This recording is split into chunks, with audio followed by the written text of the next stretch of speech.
नमस्कार, Saroj cooking world मराठीमध्ये आपलं स्वागत आहे. तर आज मी तुम्हाला पॉपलेटचा रस्सा दाखवणार आहे एका वेगळ्या पद्धतीने.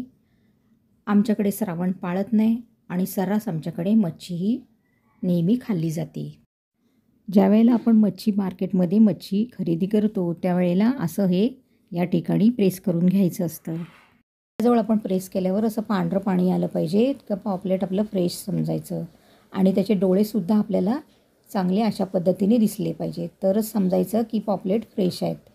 तर इथे मी हे पॉपलेट घेतलेले आहेत, त्यातले 3 पॉपलेटचं मी कट करून रस्सा करणार आहे. तर रस्सा आपण आज जरा वेगळ्या पद्धतीने करणार आहोत. तर बघू शकता पॉपलेट आपले खूप फ्रेश आहेत. तर आता मी हे कट करून ठेवून देते. तर कट करताना दाखवलं तर आपला व्हिडिओ खूप मोठा होईल.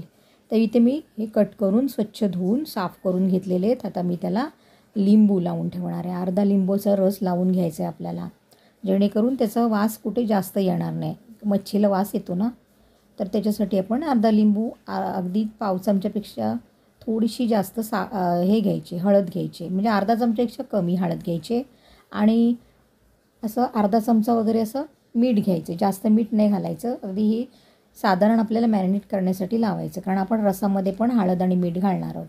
त्यामुळे असं लावून आपल्याला हे सगळ्या तुकड्यांना असं चोळून बाजूला ठेवून द्यायचं आहे. आधी पहिलं आपल्याला धुवून हे अशी तयारी करून ठेवायची. त्याला मॅरिनेट केलं का चांगल्या प्रकारे शिजलं पण जातं आणि चव पण जरा छान लागते. तर आता आपण सगळ्या ह्या तुकड्यांना हळद, मीठ आणि लिंबू लावून घेतलेले. आता हे आपण बाजूला ठेवू. आता आपण वाटणाची तयारी करणार आहोत. तर याच्यात आपल्याला खोबरं घ्यायचं आहे, अर्धी वाटी नारळ खवलेला घेतला आहे आणि चांगली मूठभर अशी कोथिंबीर घेतली आहे. कोथिंबीर थोडी जास्त असली तर काहीच हरकत नाही. 4-5 हिरव्या मिरच्या घेतल्या तिखट, 5-6 लसणाच्या पाकळ्या आहेत, 1 ते 1.5 इंच आलं आहे, 1 चमचा धणे, अर्धा चमचा जिरे आणि 1 चमचा काळी मिरी आहे. नंतर लिंबा एवढी चिंच घेऊन धुवून स्वच्छ तिला भिजत ठेवायची. ती त्याच्यात काही कचरा वगैरे असला तर काढून टाकायचा आणि तीसुद्धा ह्या सगळ्या वाटपाच्या साहित्याबरोबर वाटून घ्यायची. अर्धा वाटी पाणी घालून आपल्याला हे चांगलं मिश्रण अगदी फाईन पेस्ट करून घ्यायचं आहे. एका बाजूला कढई गरम करून त्याच्यात पाववाटी तेल घालायचं आहे. 5-6 लसणाच्या पाकळ्या ठेचून आणि 1 हिरवी मिरची तिखट फोडणीला घालायची आहे. नंतर आपल्याला कढीपत्त्याच्या पानांची याला भरपूर अशी फोडणी द्यायची आहे. कढीपत्ता घालताना व्यवस्थित घाला. धुतला असला तर तो पुसून घ्या आणि मगच फोडणीत घाला, नाही तर ते अंगावर तेल उडलं जातं. तर अशा प्रकारे आपल्याला ही फोडणी तयार करून घ्यायची आहे.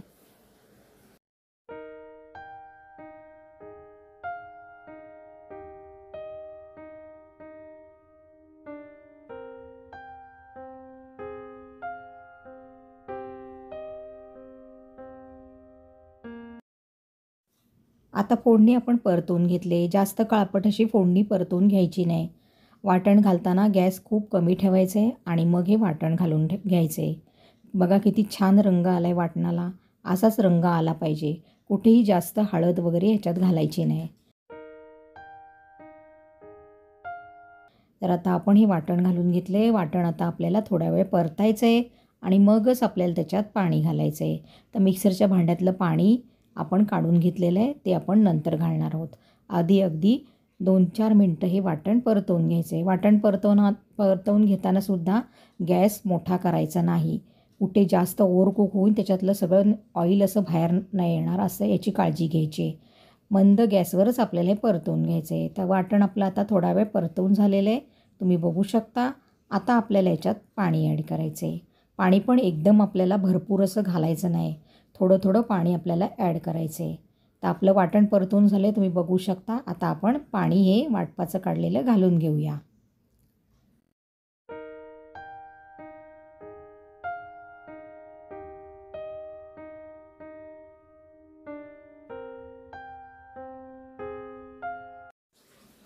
पाणी घातल्यावर चांगलं ढवळून घ्यायचं आहे.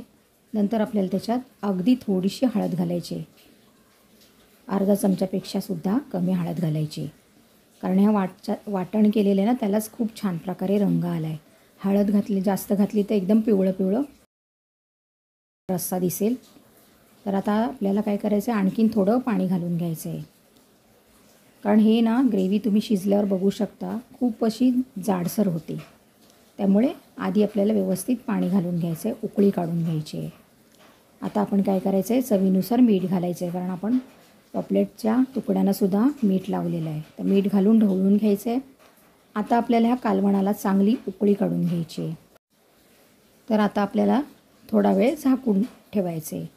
अगदी थोडा वेळ, एक 4-5 मिनटं झाकून ठेवायचं आहे. झाकण काढून आपल्याला बघायचं आहे, चांगली उकळी आलेली आहे. आता आपण एकदा त्याला ढवळून घेऊ आणि त्याच्यात मच्छी आपण सोडूया. उकळी आल्याशिवाय मच्छी सोडायची नाही. तर आता आपण सगळे तुकडे हे रस्सात घालून घेऊया.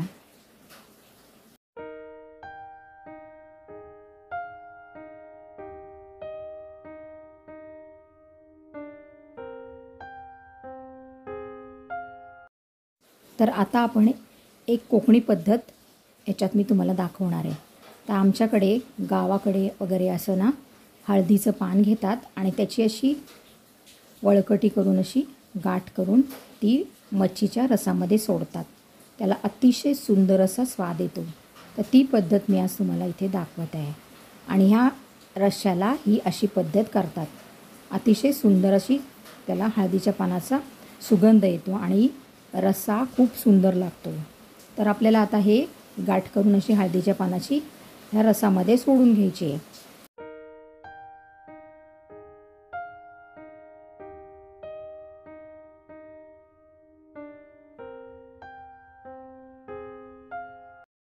आता आपल्याला याला ढवळून घ्यायचं आहे. ढवळून घेताना एका फडक्याने भांडं असं पकडायचं आहे, गॅस कमी करायचं आहे आणि अलगद ढवळायचं आहे. इथे फास्ट फॉरवर्ड असल्यामुळे तुम्हाला ते फास्ट दिसते आणि अलगद अशा तुकड्या ह्या व्यवस्थित त्या रसामध्ये आलटून पलटून घ्यायच्या आहेत. थोड्या वेळाने पलटल्या तरी चालतील. मी फक्त व्यवस्थित त्या लावलेल्या आहे चमच्याने. तर आता आपल्याला हे थोडा वेळ झाकून ठेवायचं आहे. एक 4-5 मिनटांनी आपल्याला बघायचं आहे. 4-5 मिनटं झालेली आहे. रसाला चांगली उकळी फुटत आली आहे. आता पुन्हा आपल्याला ह्या तुकड्या अशा व्यवस्थित बघून घ्यायचे आहेत. साधारण बाजूबाजूनी असं आपल्याला हलवून घ्यायचं आहे आणि पुन्हा आपल्याला थोडा वेळ झाकून ठेवायचं आहे. तर तुम्हाला पाणी हवं असलं ना तर ह्याच्यात जास्त कमी करू शकता ह्याच वेळेला. तर इथे मी अर्धा ग्लास पाणी घातलेलं आहे. पाणी घातल्यावर पण आपल्याला असंच हलवून घ्यायचं आहे. चमचा कुठेही लावायचा नाही. आता मी हे हलवून घेतलं आहे. आता पुन्हा आपण थोडा वेळ झाकून ठेवू. चांगली दणदणून उकळी आली की त्याच्यात आपल्याला कोथिंबीर घालून घ्यायची आहे. तर बघू शकता रसाला खूप छान उकळी आलेली आहे आणि वास पण खूप छान येतो आहे. तर आता आपल्याला पुन्हा एकदा असंच साधारण असं ढवळून घ्यायचं आहे. तुकड्या जरा आजूबाजूला करायच्या आहेत आणि त्याला झाकून ठेवायचे की आपली ग्रेव्ही खाण्यासाठी मस्तपैकी तयार. मस्त पाऊस पडतो आहे, गरमागरम भाताबरोबर अतिशय सुंदर चव लागते. तर एकदा या पद्धतीने नक्की ट्राय करा. आता मी याच्यात मीठ वगैरे आहे का चेक करते. तर मीठ वगैरे इथे व्यवस्थित झालेलं आहे. काहीच त्याच्यात घालण्याची गरज नाही. आता अगदी थोडा वेळ 3-4 मिनटं फक्त आपल्याला ठेवायचं आहे आणि भरपूर अशी कोथिंबीर घालून आपलं पॉपलेटचा रस्सा एका वेगळ्या पद्धतीने खाण्यासाठी तयार आहे. गॅस बंद करून घेऊया. तर आता हे इथे पातळ दिसते ना, पण थोड्या वेळाने बघू शकता तुम्ही ह्याचा ग्रेव्ही उतरताना अगदी ग्रेव्ही आणखीन घट्ट होते. खूप छान प्रकारे आपला हा पॉपलेटचा रस्सा एका वेगळ्या पद्धतीने तयार झालेला आहे. पुन्हा तुम्ही असंच पक्कडने असं धरून हलवू शकता आणि वास तर काय सुंदर येतो आहे ना, तुम्ही केल्याशिवाय तुम्हाला ह्याचा स्वाद कळणारच नाही. नेहमी लाल तिखटमधलं तुम्ही खाताना एकदा ह्या ओल्या मिरच्यांवरचं खाऊन बघा. कुठेही जास्त तिखट वगैरे होत नाही या प्रमाणात केलं ना तर. चला गरमागरम भाताबरोबर आपण आस्वाद घेऊया. मस्त पाऊस पडतो आहे. तर कशी वाटली ही पॉपलेटच्या रश्श्याची वेगळ्या पद्धतीने ग्रेव्ही. चॅनलला सबस्क्राईब केलं नसेल तर सबस्क्राईब करा. रेसिपी जास्तीत जास्त शेअर करा. रेसिपी संपूर्ण बघितल्याबद्दल धन्यवाद. Thanks for watching.